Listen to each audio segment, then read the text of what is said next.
can do about it. So we're screwing up, the U.S. intelligence establishment is screwing up the future of America. They're screwing us permanently, right?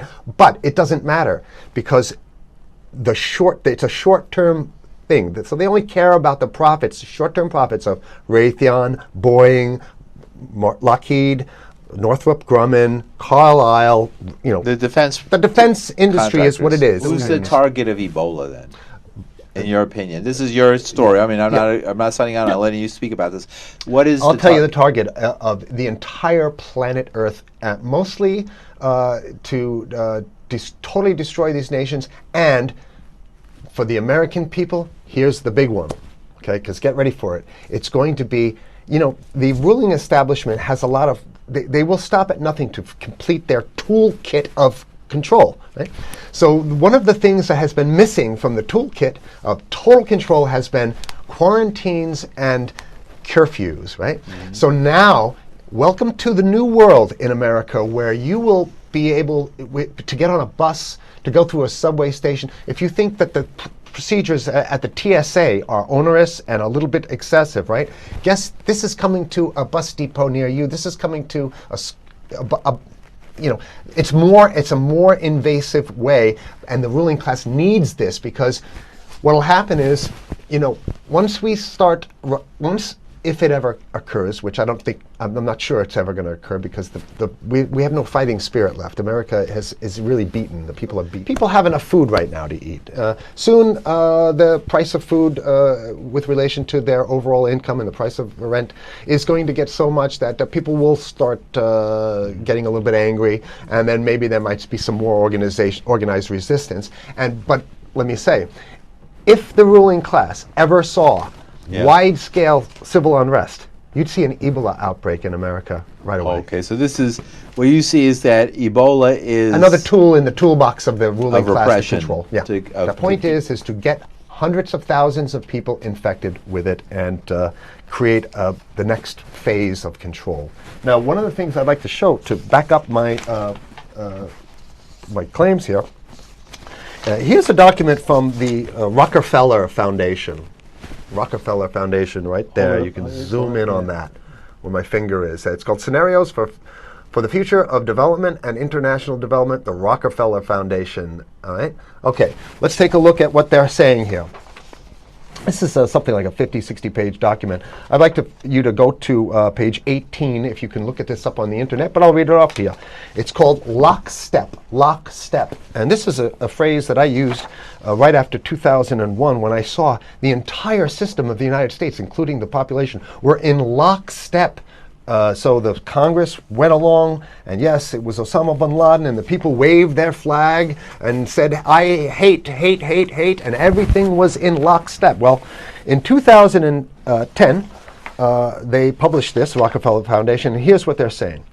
They're saying that they call it a scenario. These are scenario narratives, and they speak about it in the past tense. So they put out this scenario, lockstep. A world of tighter, top-down government control and more authoritarian leadership with limited innovation and growing citizen pushback. Okay, I'll read a little bit of it. In 2012, the pandemic that the world had been anticipating for years, nobody was anticipating a pandemic, finally hit. Unlike 2009's H1N1, this new influenza strain originating from wild geese. They use some scenario, but this is Ebola. They're talking about adults. The pandemic also had a deadly effect on economies. You can see the agenda, just naked, raw, naked control agenda written down, and it's anybody's guess how this becomes effectuated in real life. So whether this is written specifically as marching orders or whether people take it upon themselves in the intelligence networks to say, okay, well, this has been produced, so this is the plan here. But these narratives have to be written in advance because the intelligence agencies don't know how to do these narratives. They need help. So these think tanks, they come up with these like Rand Corporation, Rockefeller Foundation. These are think tanks of death. They're not the think tanks. They're not there to find great ways to help people. Right. Okay, the pandemic also had a deadly effect on economics. International mobility of both people and goods screeched to a halt, right? Which is what they want. They want a completely isolated world, right? Debilitating industries like tourism and breaking global supply chains. Well, of course they want tourism. They want you stopped because they're not in the tourism business, and they want you at home in your house in front of the TV. Then they got you, because once you watch the TV, but even in developed countries, containment was a challenge. Now here's this one. I love this one. The United States' initial policy of strongly discouraging, in quotation marks, strongly discouraging citizens from flying proved deadly in its leniency. So they're saying, that... No, keep going. Okay, Read it. proved deadly in its leniency. So they should have been tougher, right? Accelerating the spread of the virus, not just within the United States, but across borders. However, a few countries did fare better. China in particular. The Chinese government's quick imposition and enforcement of mandatory quarantine for all citizens, as well as its instant and near hermetic sealing off of all borders, saved millions of lives, stopping the spread of virus far earlier than in other countries. So the message is we have to look towards the Chinese, the oppressive totalitarian Chinese regime, as an example of what we need to be doing here. And of course, the ruling class here loves the Chinese regime because they have demonstrated to the ruling class the most efficient form of capitalism, which is authoritarian capitalism. So we have capitalism, but unfortunately we have this veil. I get it. We have this veil of democracy. This is very interesting. This is continue on. Okay. China's government was not the only one that took extreme measures to protect its citizens from risk and exposure. During the pandemic, national leaders around the world flexed their muscles, flexed their authority, and imposed airtight rules and restrictions. You can see the agenda. Okay, no, go. Okay. From the mandatory wearing of face masks to body temperature checks at the entries to communal... I guess the main thing to finish off this show is this, that they want to get more control, more and it's going to be curfews and quarantines. So what I'm saying is that unless the American people start to get some new way to revolt, a new way to organize, new way to protest, unless we can break through the apathy, because that's what we have here, then it's going to be a slave state here. The ruling class doesn't seem to have too much resistance. They're getting everything on their Christmas shopping list. And they've been wanting quarantines and curfews for a long time. Now they got it.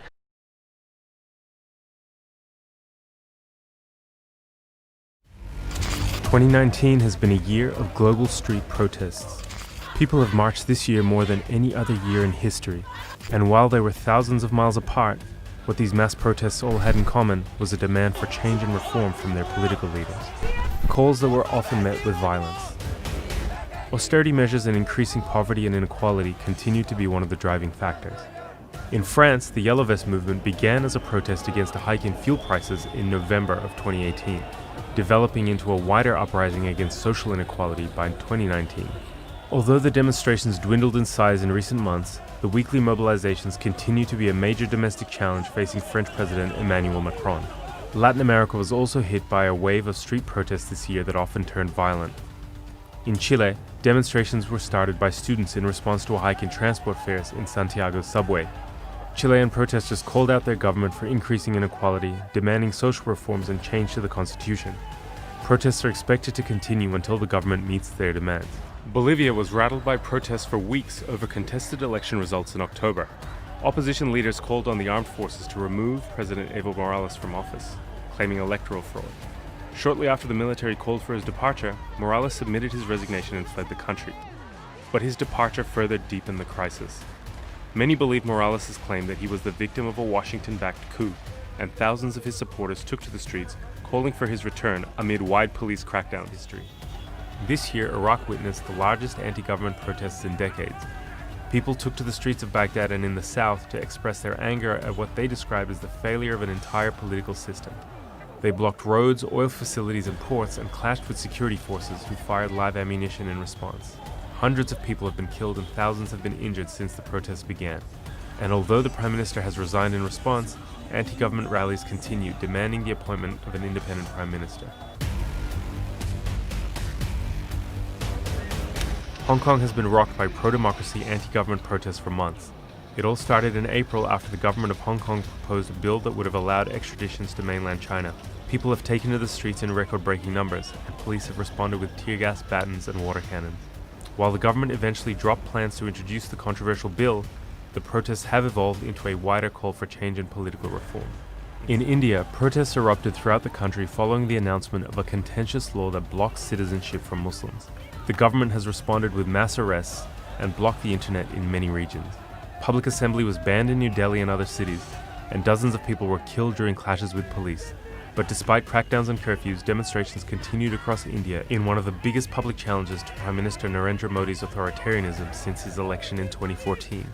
Many of these struggles and movements are continuing and are likely to carry over well into 2020.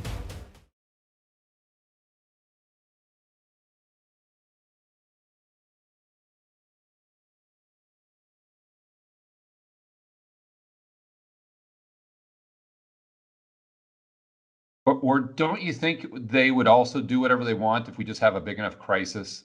I mean, because we go back to March, and I mean, nothing they did was true to the Federal Reserve Act when they're buying junk debt and setting up all these special purpose vehicles.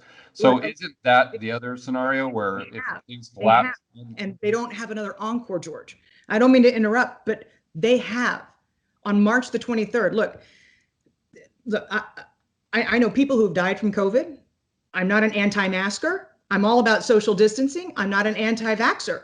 I'm none of those things. I'm very much in favor of people putting on your mask, whether you agree with it or not, so that you can keep small businesses in America open, period, end. Right. If everybody's wearing a mask, then you're going to have higher consumption in the economy. You're going to grow your GDP. You're going to reduce your unemployment rate, period, and full stop. If people don't get that argument, then they shouldn't be listening to me or you. Anyways, I'm not putting words in your mouth.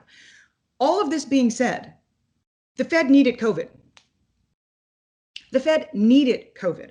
Again, a year ago, Jay Powell was struggling to say that not QE was a technical adjustment. We're just tweaking with the plumbing of the overnight rates market.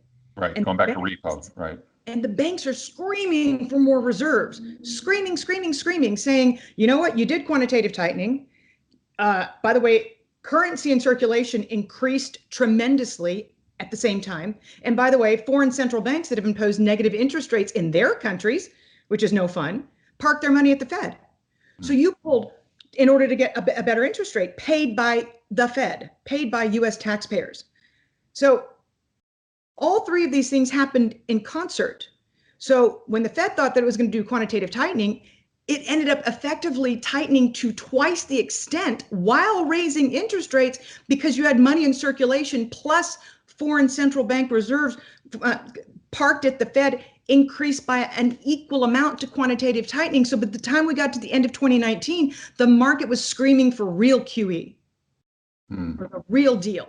Right. But they couldn't launch real QE because that would be an admission that the economy needed it. That would be an admission that counterparty risk was rising. That would be an admission that instead of the subprime crisis, they had the mother of all corporate debt crises that was ballooning in front of their faces. I promise you, on somewhere around Halloween 2018, when General Electric's debt got downgraded, and then high yield bond issuance froze for 41 record days, and then you had the bloodbath on Christmas Eve in the stock market, I promise you, people in the basement of the New York Fed then started devising a game plan for what they would do in the event of a black swan event.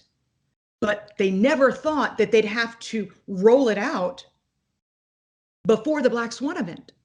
But that was what the market was, that was the point, that was the threshold that the market was already hitting at the end of 2019 with non-financial US debt to GDP at a record 78%. It hit 74% at the peak of the great financial crisis.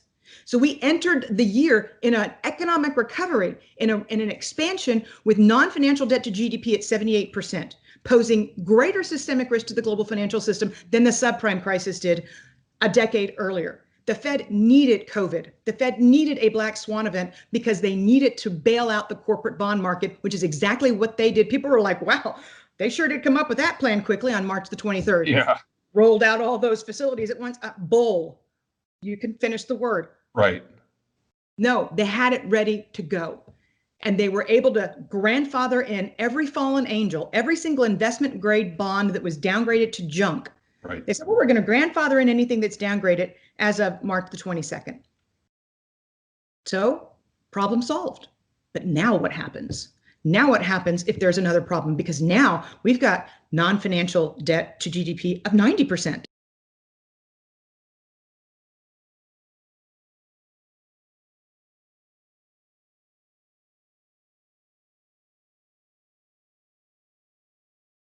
I'll tell you the problem with the scientific power that you're using here. It didn't require any discipline to attain it. You know, you read what others had done, and you took the next step. You didn't earn the knowledge for yourselves, so you don't take any responsibility for it. You stood on the shoulders of geniuses to accomplish something as fast as you could, and before you even knew what you had, you patented it and packaged it and slapped it on a plastic lunchbox, and now you're selling it. You want to sell it. Well, I don't think you're giving us our due credit. Our scientists have done things which nobody's ever done before. yeah, but your scientists were so preoccupied with whether or not they didn't stop to think if they should. All right, I raised that because I want to bring you to this bombshell report that came out in Newsweek. Dr. Fauci, remember who Brad Pitt is played and then took his wig and makeup off and thanked Dr. Fauci from the bottom of his heart for doing what he does. But this same Dr. Fauci backed controversial Wuhan lab with millions of dollars, US dollars, for risky coronavirus research. Just last year, the National Institute for Allergy and Infectious Diseases, the organization led by Dr. Fauci, funded scientists at the Wuhan Institute of Virology and other institutions for work on gain-of-function research on bat coronaviruses. We'll note here, in 2019, with the backing of the NIAID, the National Institutes of Health committed $3.7 million over 6 years for research that included some gain-of-function work. The program followed another $3.7 million 5-year project for collecting and studying bat coronaviruses, which ended in 2019, bringing the total to $7.4 million. So the first thing they did, they spent 5 years collecting and studying bat coronaviruses. And then, starting in 2019, started monkeying around with gain-of-function work on those collected viruses. So they went out into nature, went into the caves, collected all these viruses, probably amplified them, studied them, did some stuff, but then they went went into gain-of-function. So what is this gain-of-function? This, also from the NIH, talks about certain gain-of-function studies with the potential to enhance the pathogenicity or transmissibility, or both, of potential pandemic pathogens, PPPs, have raised biosafety and biosecurity concerns, including the potential dual-use risks associated with the misuse of the information or products resulting from such research. So you remember that clip we just watched? Just because you can do something doesn't mean you should do something. Well, guess what? In October 2014, the White House Office of Science and Technology Policy announced the launch of the U.S. government gain-of-function, the GOF, gain-of-function deliberative process to reevaluate the potential risks and benefits associated with certain GOF, gain-of-function experiments. So in 2014, the government said, hang on, wait a minute. This is a little scary, even for us. Just because we can do this doesn't mean we should do this, right? So during this process, the United States government paused, didn't make it illegal. They paused the release of federal funding for gain-of-function studies anticipated to enhance the pathogenicity and/or, they should put and/or in there, not just or, transmissibility among mammals by respiratory droplets of influenza, MERS, or SARS viruses. Okay, so then they studied that for a while, and then they thought about it. But then in January of 2017, the United States government released policy guidance for review and oversight of research anticipated to create, transfer, or use enhanced PPPs. And guess what? They kind of said, you know what? Yeah, we think we can control this. We think we could do it safely. Let's open up research back on gain of function on bat coronaviruses, among other things. But your scientists were so preoccupied with whether or not they could, they didn't stop to think if they should. Yeah. Dr. Fauci did not respond to Newsweek's request for comment. NIH responded with a statement that said, in part, most emerging human viruses come from wildlife, and these represent a significant threat to public health and biosecurity in the U.S. and globally, as demonstrated by the SARS epidemic of 02-03 and the current COVID pandemic. Scientific research indicates there is no evidence that suggests the virus was created in a laboratory. This is from the NIH. The key word here is most. Emerging human viruses come from wildlife. Most. They didn't say all. What that's an important little qualifier. That's a weasel word right there. Most. And the one in question, of course, is this one. Scientific research indicates there's no evidence. Oh, really? What kind of research? Well, let's take a quick peek at that, shall we? Yes, we will. All right. So let's move on here. Let's look into that research. Here's some research that came out. This came out in Nature in March 17th, 2020, the proximal origin of SARS-CoV-2. So proximal means near. So where'd this come from? By the way, some people in here, Ian Lipkin, he was one of the main consultants for the movie Contagion. That's why you might have seen that name before, but it bears noting that these people here all do a lot of research on the kinds of things here that we're talking about. So just always keep that in mind. Because remember, you show me the incentive, I'll show you the conclusion or the outcome.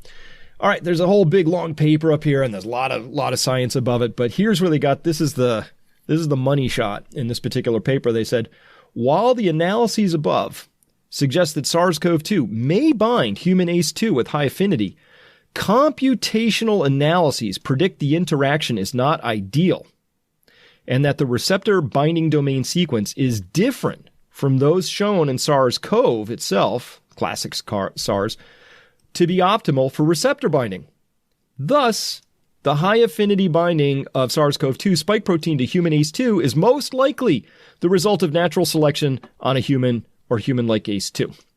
Okay, all right. This is really bad logic. Let's break this down, because here's what they just said.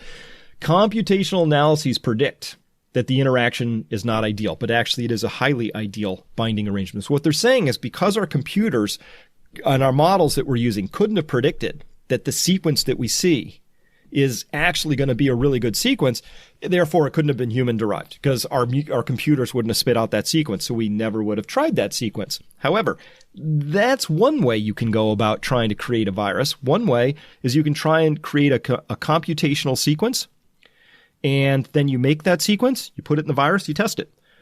There's another way you can do this too, which is you can yank other sequences known to work, and you can insert them into parts, and you can also do gene editing, and you can do random mutations, and you can do other things where you can use the power of the laboratory to create all these random mutations, test them against cell lines and against binding assays, and then find one that seems to really work, and then use that sequence and amplify that and then put that back in. All they're saying here, which was a little weaselly, a little mealy-mouthed, they're saying because a computational analysis predict this is not an ideal binding, but it actually is. They're saying thus, the high affinity binding of SARS-CoV-2 spike protein to human ACE2 is most likely the result of natural selection. So yeah, that's not how any of this works. Because you can't, that's one conclusion. There's a second conclusion, which is, is there another way? Is there another way that we could go about, monkeying with these genes rather than computing them? And there is. Of course there is. And so this is really faulty logic. So remember, we had this NPR piece on where they had all these experts. 10 experts all agreed that this had to have come from a natural source. Couldn't have come from a lab, right? It was super weak refuting. I tore that apart a few days ago. This is another piece we didn't really go into. I want to just show you that there's a meme out there, and it looks like this. Regardless, genetic analysis shows the virus began to spread sometime in the fall or winter of 2019, says Robert Gary, a microbiologist at Tulane University. The same analyses refuted an earlier theory that the virus was genetically engineered in a laboratory. Gary says the reason is simple. The virus infects people in a way that scientists had never seen before. The virus is just really good at what it's doing. He says no human being using a computer could do this. This is very clearly a natural process that occurred. In addition, he says there are no signs of genetic modification in the virus's code. Robert Gary, wait a minute, didn't we? Oh yeah, there he is, right there, saying the same argument again out here, which is because a computer couldn't have predicted it, and no human using a computer could do this, it's very clearly a natural process that occurred. Well, that's interesting. Well, let's look into something real quick. This has been around a long time. This is infectious DNA cloning. Look, 2009, this article came out. But even more than that, the development of recombinant DNA methods by Cohen and Boyer in 1973, together with the discovery of reverse transcriptase by Temin in Baltimore in 1970, made it possible to introduce a mutation at any location in a viral genome. The essential reagent is an infectious DNA clone, a double-stranded DNA copy of the viral genome carried in a bacterial plasmid. These DNAs, or RNAs produced from them, can be introduced into cells by transfection to produce infected viruses. Continuing on, the infectious viral DNA clone is a double-edged sword. It enables the manipulation of the viral genome at will, allowing unprecedented genetic analysis and the use of viruses as vectors for gene therapy. That could be a good use. But nearly any virus can now be recovered from the nucleotide sequence, effectively making it impossible to ever truly eradicate a virus from the globe. So this has been around now, just to be clear, since the 70s. It's only gotten better and better. So to say that the only way that you could really come up with a new virus, the only way that you could really monkey with a virus is using a computer, is not actually true. You can also do it by the brute force method of just putting random mutations in, or you can be smarter about it, and you can start inserting cassettes from other viruses into other parts of the viral genome. That's all pretty standard work at this point in time. Remember. But your scientists were so preoccupied with whether or not they could, they didn't stop to think if they should. All right. This is going to number 4 here. According to Richard Ebright, an infectious disease expert at Rutgers University, the project description refers to experiments that would enhance the ability of bat coronavirus to infect human cells and laboratory animals using techniques of genetic engineering. That's what all of this stuff was. That's what this junk was. That was the stuff that Fauci had funded out of the NIH and was funded to this gentleman, Daszak, who was running these exact experiments, who, when given the chance, told NPR, it's just crazy, wacky conspiracy theories, just a blame game. You know, this isn't time for finger pointing, and there's no chance that this could have come from anything but a natural reservoir, just bad luck.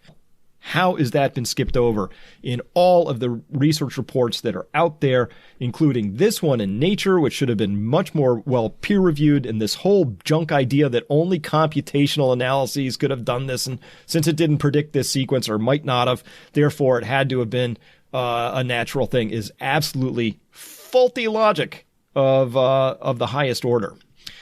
Ebright, along with many other scientists, including me, raising my hand here, raising both hands, got both my hands in the air, has been a vocal opponent of gain-of-function research because of the risk it presents of creating a pandemic through accidental release from the lab. So this is what you're supposed to be doing as scientists. They convened that panel when in 2017 they released an 1,100-page report saying, basically, let me summarize all 1,100 pages.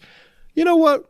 I think we can control the risk of this, and because we can control the risk of it, we would like to do these experiments, because you know what?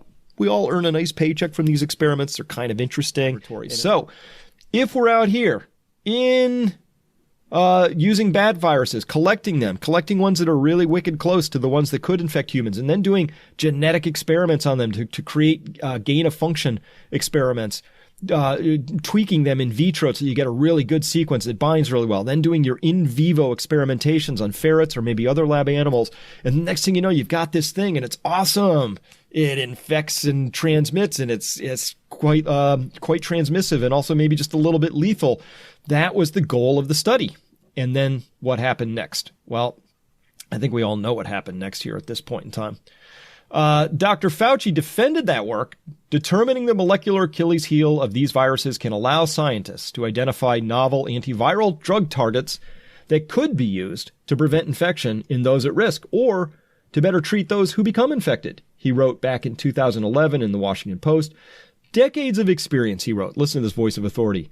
Decades of experience tells us that disseminating information gained through biomedical research to legitimate scientists and health officials provides a critical foundation for generating appropriate countermeasures and ultimately protecting public health. That sounds reasonable, right? But look at this. Look at this.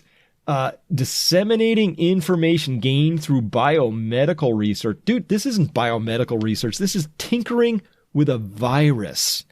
This is tinkering with something that's, if it gets away from you, the downside of that is a collapsed world economy and a pandemic. Continuing on then, nevertheless, in 2014, under pressure from the Obama administration, the National Institutes of Health instituted a moratorium on the work, suspending 21 studies.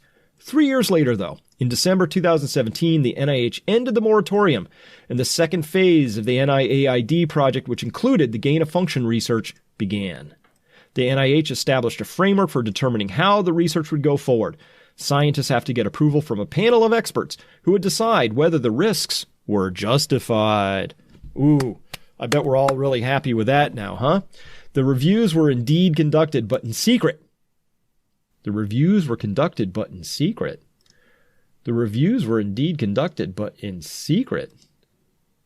But in secret? Why would you hold those in secret?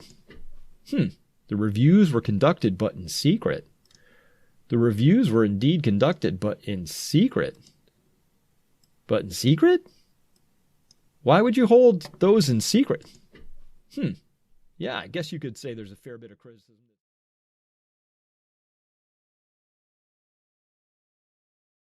Welcome back, Professor Francis Boyle, to the show. Professor Boyle is a professor of international law at the University of Illinois College of Law and is the man who drafted the U.S. domestic implementing legislation for the Biological Weapons Convention, known as the Biological Weapons and Anti-Terrorism Act of 1989, which was unanimously approved and signed into law. Now, for those of you who may have missed our previous interview, I encourage everyone to watch it.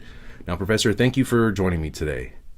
Cyril, thank you very much for having me on. My best to your viewing audience. Now, since the last time you and I spoke, there have been some major developments and bombshell studies that have just recently been published. Can you please tell our viewers what is the latest and the significance behind this? I review 4 different scientific studies in the literature, professional literature. First, a DNA genetic sequencing of the Wuhan coronavirus by scientists in France and Canada, and their conclusion is that it has gain-of-function properties. As we've discussed before, gain-of-function properties is only useful for offensive biological warfare work, and it has to be done in either a BSL-4 or a BSL-3 facility here. Second, then, and you can find all these scientific articles on the interview, is a scientific article reported by the scientist at the University of North Carolina. It is clear that if you just read through it, that they were engaged in gain-of-function DNA genetic engineering on the SARS coronavirus. Likewise, if you read the study, one of the researchers there was one of the top biological warfare experts from China, and he, or that expert, I can't tell if it's a he or a she, but the name is there, was from the Wuhan BSL-4 facility. That's right on the scientific article itself.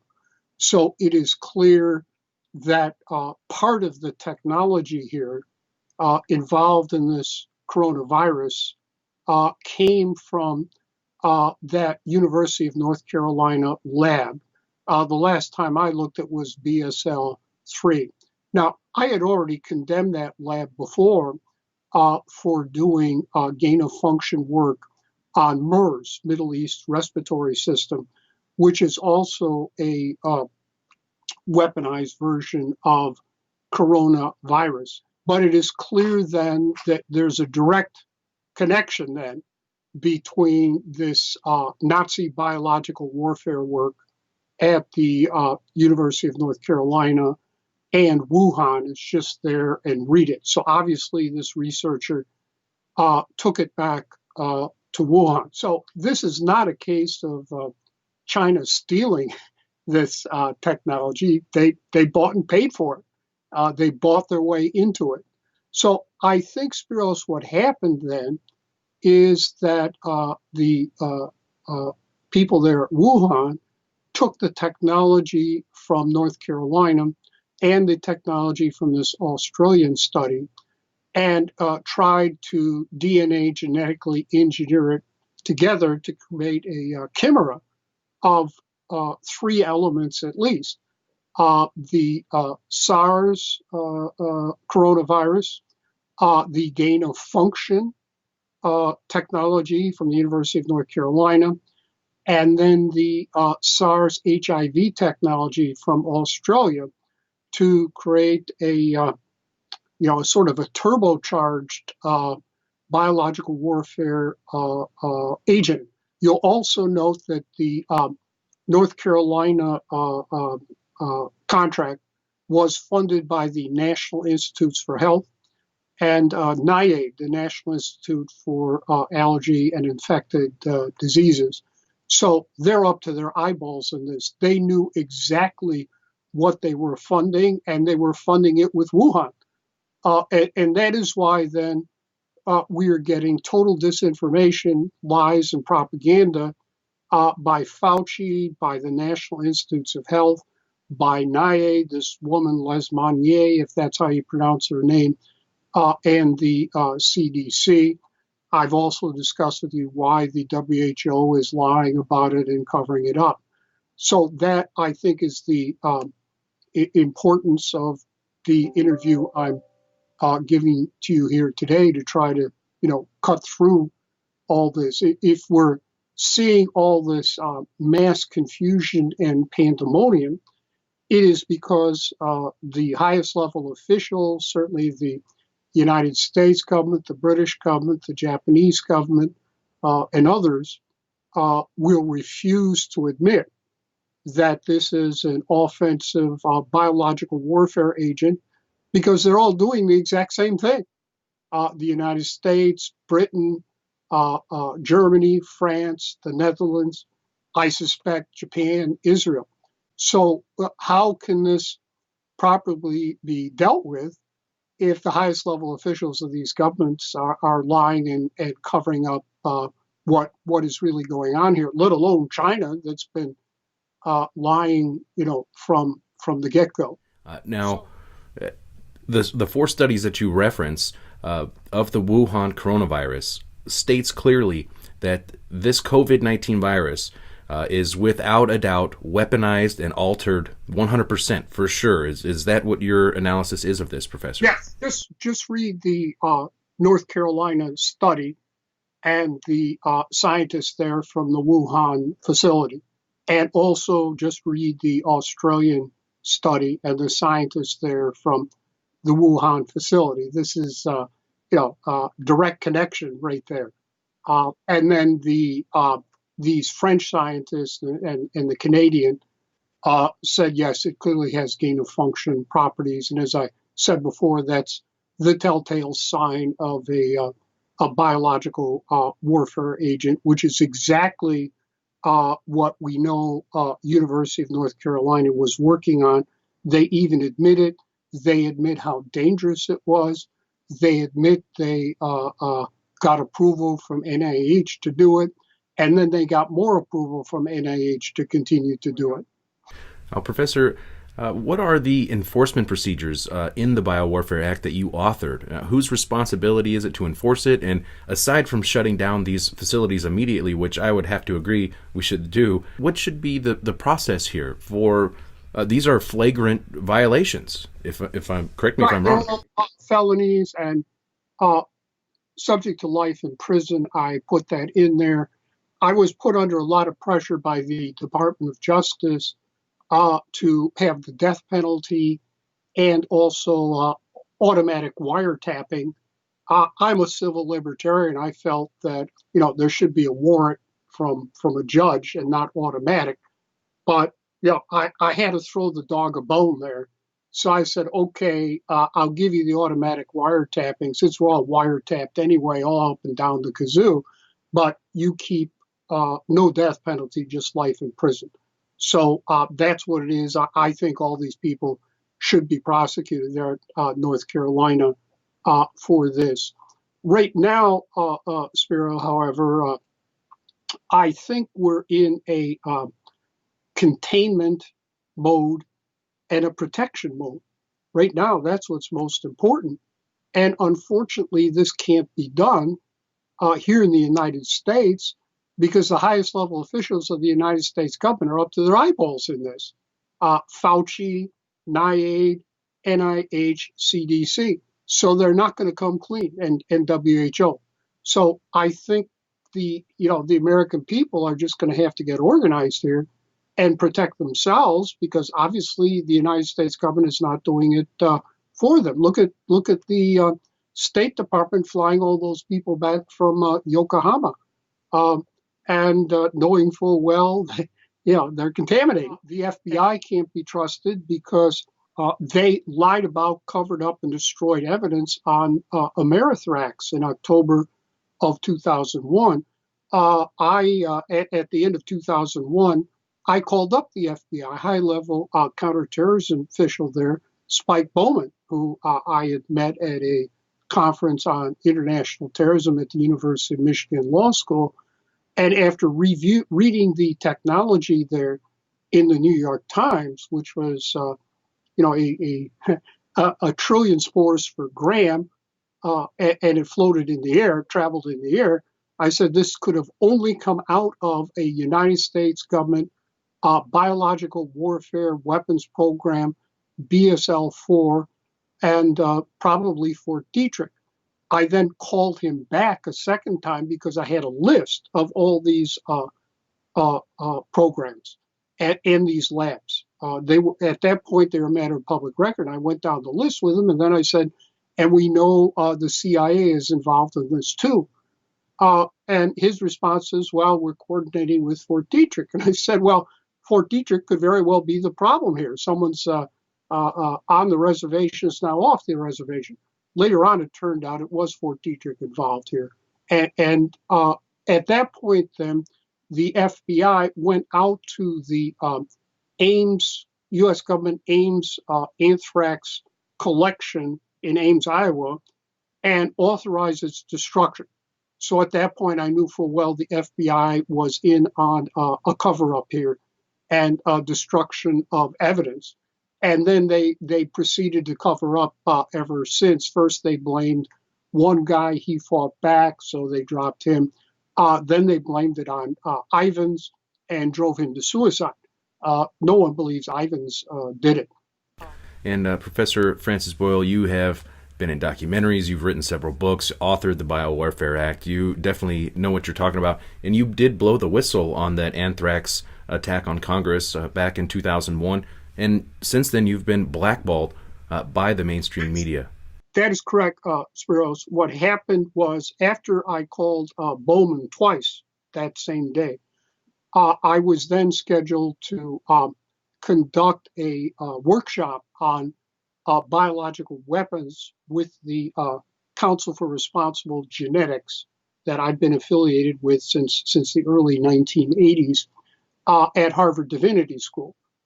So as I was walking into Harvard Divinity School, there was a Fox TV crew there from Boston. I said this had to have come out of a U.S. biological warfare lab and program.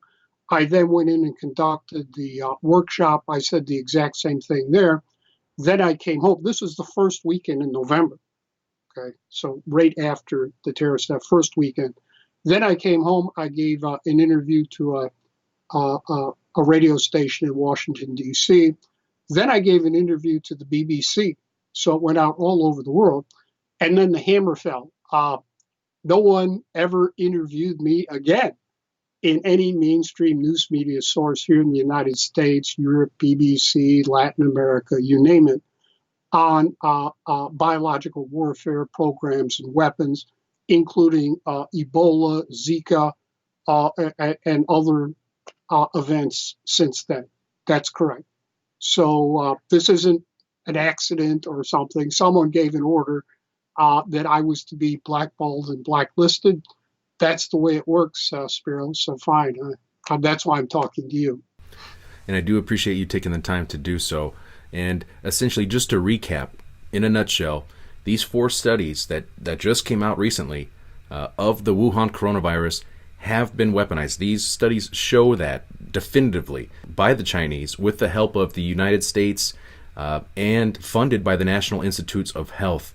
This is unbelievable. And Professor Boyle, any closing thoughts or? Yeah, it doesn't surprise me because we've been doing this for quite some time. That's why I drafted the Biological Weapons Anti-Terrorism Act. It was to deal with these Nazi death scientists here in the United States doing this Nazi biological warfare weapons work that I condemned for the Council for Responsible Genetics in 1985. You can find that on their webpage, where they asked me to run a briefing for Congress in Washington, D.C. on this, which I did do, and said it is time to have domestic implementing legislation for the Biological Weapons Convention. CRG asked me to do it. So I've never had a security clearance. I have no access to secret information or anything like that. I just read reputable scientific literature that's out there in the public record and then draw my own conclusions. I'm sure the Chinese do the exact same thing I do, which is probably why they bought their way into that University of North Carolina program going on. And if you read it there, it's clear Wuhan made a financial contribution. They acknowledged they got money from Wuhan. You might ask, why do U.S. scientists do that? It's greed.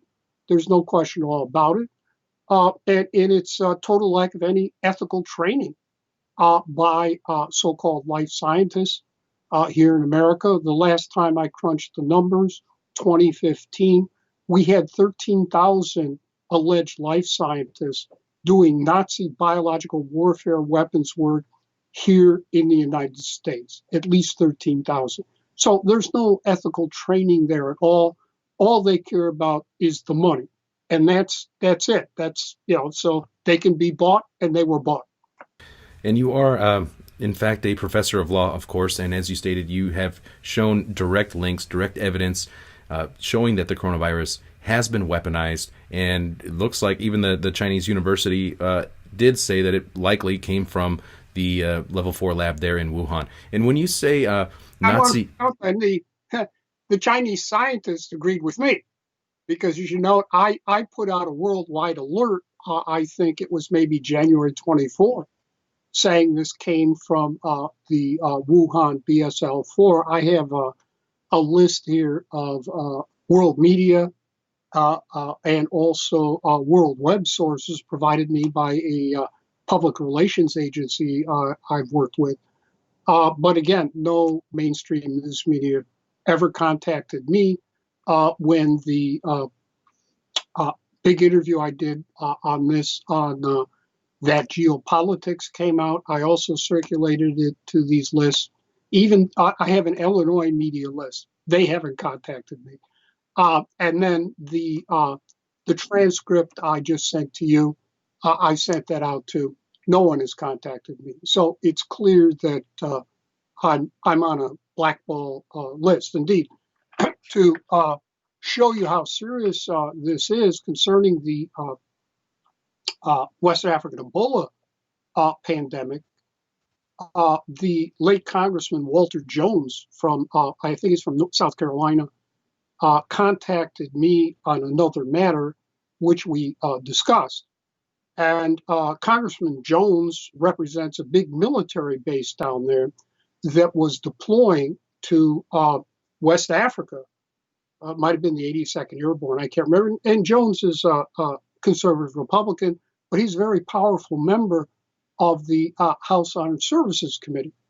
So I said, now on another matter, Congressman Jones, I believe that this is a biological warfare agent that leaked out of that Kenema lab. It's a BSL-4 lab that was set up by Fort Detrick and USAID, and also by the Harvard MIT Broad Institute. They're all in there. And so your troops there that you represent are walking into an extremely dangerous DNA genetically engineered biological warfare agent.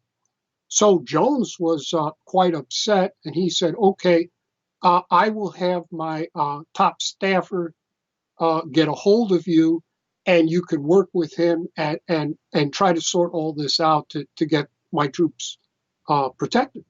So an email was sent, and I responded on the email to Congressman Jones and his secretary and the top staffer saying, here I am, I'm happy to work with you. I never heard from them again. Never. Obviously, someone threatened Congressman Jones, and he was a very powerful member of the House Armed Services Committee and a Republican. Who would have the power to make a threat like that concerning troops that he felt responsible for? And I never heard from Congressman Jones or his office again. Indeed, when Congressman Jones died, I sent my condolences to his office. There was no response. And I never heard from anyone in that office again. So I think that shows you what's going on here when it comes to blackballing and certainly keeping me out of the news media. And the National Academy of Science is worthless here too. They're up to their eyeballs in biological warfare work, including DNA genetic engineering. So you can't. I've read reports coming out of there. You can't trust what they are saying. As a matter of fact, I don't think you can trust any life scientist who has taken money for biological warfare work from any agency of the United States government, because they're guilty here. They're up to their eyeballs in this stuff. They're only going to cover their own tracks. And so you've got to find outside independent experts, medical doctors, microbiologists. We have some here on campus, public health authorities who have not taken this money, and get proper advice from them as to how to contain this thing, assuming that can be done at this point. I really don't know, to be honest with you. So Nixon signed the Biological Weapons Convention, but what happened, as far as I can figure out, is that the Pentagon and the CIA took it underground, and they never really gave it up. And finally, it did emerge into the public record, starting with Reagan, when I first tried to grapple with this problem and stop it. But as I said, if the U.S. government has been financing all this Nazi biological warfare work, then of course they're not going to prosecute it.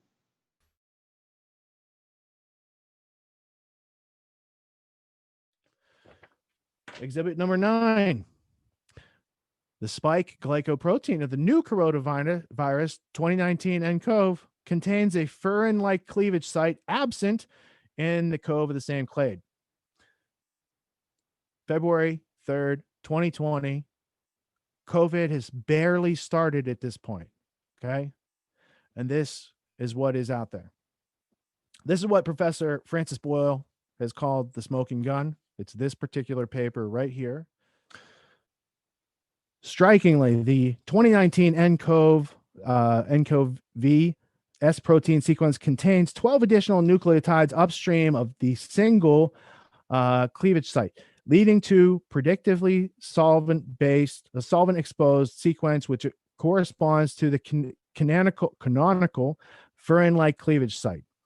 This furin-like cleavage site is supposed to be cleaved during virus egress for S protein priming and may provide a gain of function to the 2019 nCoV for efficient spreading in the human population compared to other lineage B beta coronaviruses. This possibly illustrates a convergent evolution pathway between unrelated CoVs. Interestingly, if this site is not processed, the S protein is expected to be cleaved at site 2 during the virus endocytosis, as observed for the SARS-CoV. The gain of function, and when you look into where this was done, who was paying for it, now you're back to University of North Carolina, you're back to the new National Institutes of Health, and you're back to people who should have, would have known this was coming and could have done something about it, but chose, biotech to the future. It's good to do all these sort of things. Now I want to cut to just a few days later, right? So this is the last exhibit was 9. It was February 3rd. So by February 3rd, 2020, there's already this January 31st HIV spike protein paper. There's already this February 3rd, 2020 cleavage site spike protein paper. And then this comes out. This is a statement published in the Lancet. This is Exhibit 10, February 18th, 2020. It's a statement in support of the scientists, public health professionals, and medical professionals of China combating COVID-19. No, it's not. No, it's not. This is a memo written by Peter Daszak, listed right here, of EcoHealth, attributing his opinion to all these other scientists and writing on their name to tell you what did he do this for? Let's look into it. We sign this statement in solidarity with all scientists and health professionals in China who continue to save lives and protect global health during the challenge of COVID-19. The rapid, open, and transparent sharing of data on this outbreak is now being threatened by rumors and misinformation around its origins. We stand together to strongly condemn conspiracy theories suggesting that COVID-19 does not have a natural origin. Scientists from multiple countries have published and analyzed genomes of the causative agent, severe acute respiratory syndrome, coronavirus 2, SARS-CoV-2, and they overwhelmingly conclude that this coronavirus originated in wildlife, and he's got some footnotes for you. Conspiracy theories do nothing but create fear, rumors, and prejudice that jeopardize our global collaboration in the fight against this virus. They fight against viruses. We support the call from the Director General of WHO to promote scientific evidence and unity over misinformation and conjecture. Misinformation and conjecture, eh? Fear, rumors, and prejudice, like you lying in this Lancet paper, because before I can get to busting this guy with Exhibit 12, let's get to Exhibit 11, May 5th, 2020. The claim: the Obama administration gave $3.7 million to Research Institute in Wuhan, China. And they're going to debunk this, USA Today is, okay? So watch what happens when they debunk this. They're going to tell you, well, it was $3.7 million, but the people in Wuhan doing the virus work, they didn't get all of it. Let's see who they gave it to. So they didn't get 3.6 million, and that's the claim, 3.7 million, right? Why did the United States NIH give in 2017 3.7? No, they didn't. They gave like 600K to the Wuhan lab in China doing coronavirus research. That's the difference. That's the real story. Okay, so let's get to it. EcoHealth Alliance and coronavirus research. This is Peter Daszak's group that we've been referring to. The EcoHealth Alliance is a non-governmental research group that focuses on emerging diseases caused by human and animal interactions. The National Institutes of Health, Fauci's organization, has consistently funded the organization for projects since at least 2002. In 2014, the NIH approved a grant to EcoHealth Alliance designated for research into understanding the risk of bat coronavirus emergence. Now, why would they do in 2014? Is there something else that happened? Oh, right. Let's look at our artifacts here and evidence.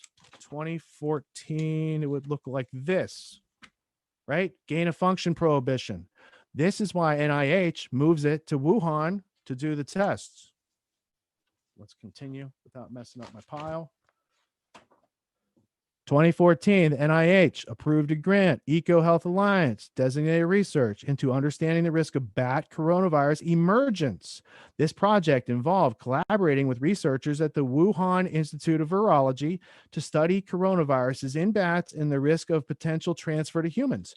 The original 5-year grant was reapproved by the Trump administration in July 2019. In total, $3,378,896 in NIH funding was directed from the government to the project. So the government, NIH, did give $3.3 million to EcoHealth and for this project, but it didn't all go to Wuhan. And that's how USA Today is able to say, no, it's not true.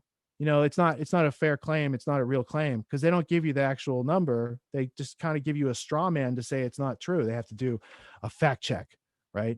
They did not send 3.7 million, when in fact, yeah, they pretty much did. It was a different number. And it's like, so they make a straw man claim so they can fact check it and prove it wrong. But in the process of proving it wrong, they give us some very useful information. Understanding the risk of bat coronavirus emergence in Wuhan with EcoHealth. The guy who just wrote that letter and attributed it to the 27 scientists. We're going to learn more in a minute about that. Fact check. Over the course of the 2 grants approved by NIH for EcoHealth Alliance, the Wuhan Institute received about $600K from the NIH, according to Robert Kessler, a spokesperson for EcoHealth Alliance. The funding was a fee for collection and analysis of viral samples. That's very interesting. Fact checkers from USA Today. Let's see what you got in the next page. Still talking about the Wuhan Institute getting money from the NIH and the United States government and the taxpayers of the United States to work on corona bat viruses that definitely did not escape, and they definitely came from a wet market. It's hard to do this work in other countries. It's very complicated. It requires a lot of traveling. It would also be so convenient if we could do it in our own backyards. Interesting. Why can't you do it in your backyards anymore, Peter Daszak? Because of gain of function being banned. Peter Daszak, the president of EcoHealth Alliance, told USA Today, the viruses that are a high risk to public health are not in the US, they are in China. If we want to know anything about the next pandemic, we need to be working in the countries where these viruses are. On April 23rd, the NIH informed EcoHealth Alliance that it would no longer receive funding from the agency and that the remainder of its grant had been rescinded. Why? What happened? Why is the NIH and Fauci and these guys have been doing business since 2002? Why are they distancing themselves all of a sudden from EcoHealth, right? We're about to find out. This quote, this is from the fact check from United States, USA Today. Quote, NIH, National Institutes of Health, can confirm that the grant to EcoHealth Alliance has been terminated. The grant was for $3.4 million over 6 years distributed across all sites.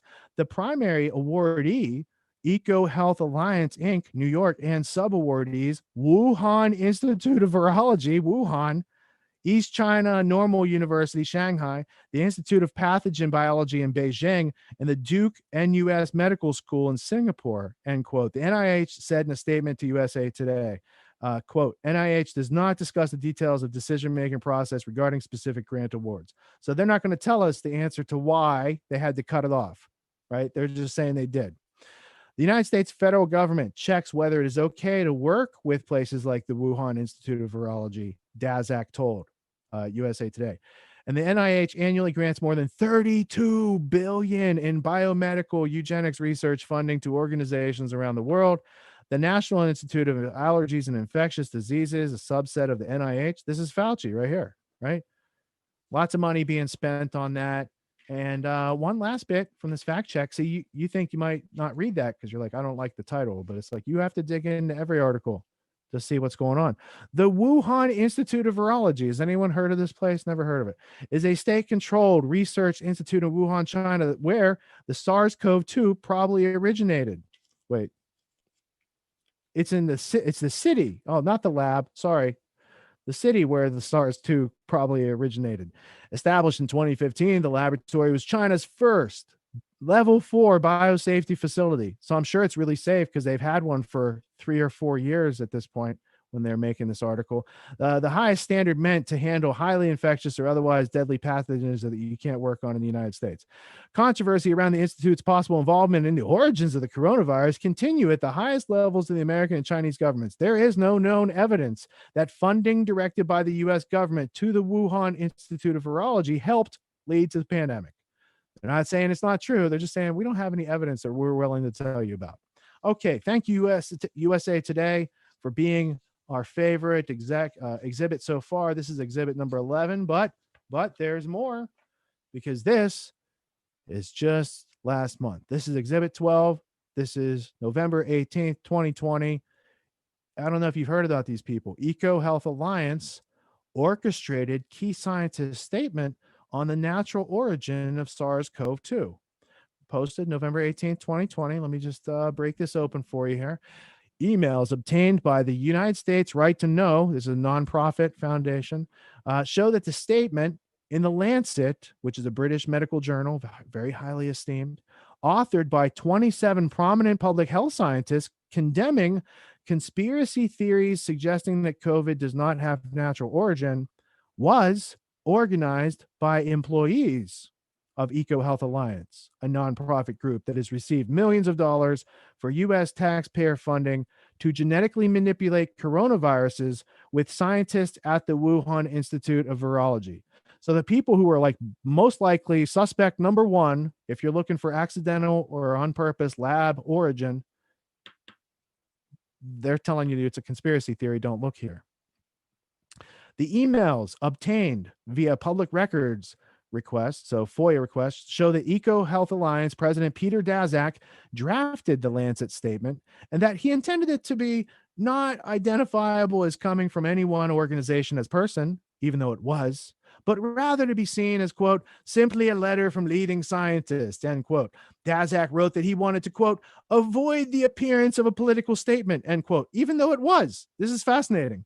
The scientist's letter appeared in the Lancet on February 18th, just 1 week after the World Health Organization announced that the disease caused by the novel coronavirus would be named COVID-19. So within a week, these guys are like, nothing to see here. No, there's no lab origin. It definitely came from a wet market, even though we don't have any evidence of that. The 27 authors, quote, strongly condemned conspiracy theories suggesting that COVID-19 does not have natural origin, end quote, and reported that scientists from multiple countries, quote, overwhelmingly conclude that this coronavirus originated in wildlife, end quote. The letter introduced no scientific references to refute a lab origin theory of the virus. Growing calls to investigate the Wuhan Institute of Virology as a potential source of SARS-CoV-2 have led to increased scrutiny of EcoHealth Alliance. These emails show how members of EcoHealth Alliance played an early role in framing questions about possible lab origin of SARS-CoV-2 as, quote, crackpot theories that need to be addressed, end quote, as Daszak told The Guardian. Well, he speaks to all these outlets, this guy. He's out there. Although the phrase EcoHealth Alliance appeared only once in the Lancet statement in association with co-author Daszak, several other co-authors have direct ties to the group that were not disclosed as conflicts of interest. Oh, that's a big deal, isn't it? Talks about someone on the board of directors, an executive vice president, policy advisor. Yeah, so it's written by a nonprofit CEO, not a scientist, not let alone 27 scientists. That's fraud. People trusted the Lancet. They trusted that the Lancet had done some research and vetted the paper. So there's a lot of conflict. I'm just having trouble managing all the contradictions in their claims. And when you look at these actual science, now every one of these exhibits is NewsGuard certified. That's all real information. Those gluten, the spike protein and the cleavage sites, all that stuff, real research papers. That's above board. And what it shows is there's not science going on. It's not being done for science. It's being done for compliance. Daszak, that's a smoking gun. When you're putting out red herring trails real early to say, don't look here, the most likely place that something like this could have broken out of or be released from, it was certainly developed there and not at the wet market. And yet, with the world being held hostage, 7 billion people being held hostage by this phenomenon, this plague, you don't have people actually being questioned or brought up on any sort of investigation or charges in a real sense of it. Instead, you got people arguing over a bunch of other trivial, frivolous types of things to keep you away from actually looking and reading. And it's like, what you're seeing is a science project either gone wild or gone right for these people, because